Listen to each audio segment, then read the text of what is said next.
Today, I want men I know why lion be the king of inside this jungle where I dey.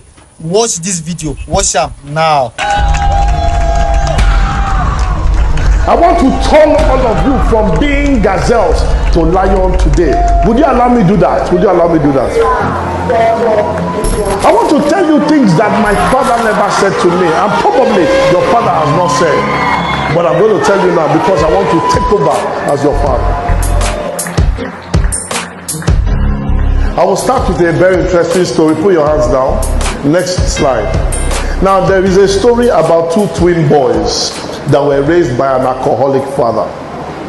What happened was that every time the father comes home, he was always drunk. He will beat his wife, he will insult everybody, and he'll go into sleep. So every day, next slide, he would always carry out that issue. The family had been threatened a lot of times that they're going to break up, they're going to go out of the family. So over the years, when the boys grew up, next slide, we found out that one of the boys became a drunkard and alcoholic. And then they asked, what happened? He said, because I saw my father. The one that was a drunkard saw his father as an alcoholic and became an alcoholic. Then the second one, they asked him, how come you became a doctor? The man said, because I saw my father. He saw his father was an alcoholic and refused to be an alcoholic. The same father, the same situation, but two different perspectives. It is very, very important to note that there are common traits that happen to children who have been abused by the actions of our fathers.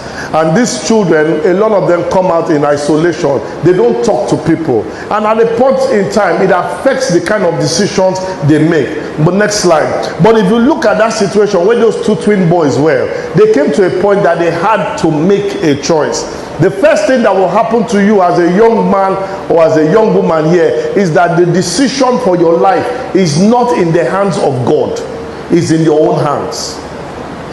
The decision to become a success or a failure is in your own hands, not in your father's hands.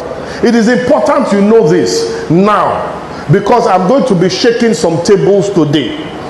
I will break some, I will burn some, I'll throw some away, because we must leave this poverty, minchomic, mundane, moribund, microscopic mentality. We can't continue like this. I heard an intelligent girl ask a question, how do I become a millionaire? And I bet you, if she ever talks like that in her house, they'll beat her up. Because if your father has never thought of being a millionaire, you dare not say you want to be a millionaire. If that girl was the answer to the problem in their family, they will shut her up that day. The fact that your father was not a millionaire does not mean that you cannot be a millionaire. I came here as an example of something that will happen to you. Whenever you see the glory on anybody, ask for the story. I was born in Obanikoro. I grew up in Mende, Maryland. I actually lived in Alagbado. I paid for a house on this street. The person that I paid for, the agent disappeared with the money. Whenever you see the glory on anybody, always ask the person for the story, because there is no person that has glory that does not have a story. If you see anybody that has glory, no story, know that that story is fake. But whenever you see that glory, be very careful. I was born in a polygamous family. I did not know. My father, at the age of 39, died.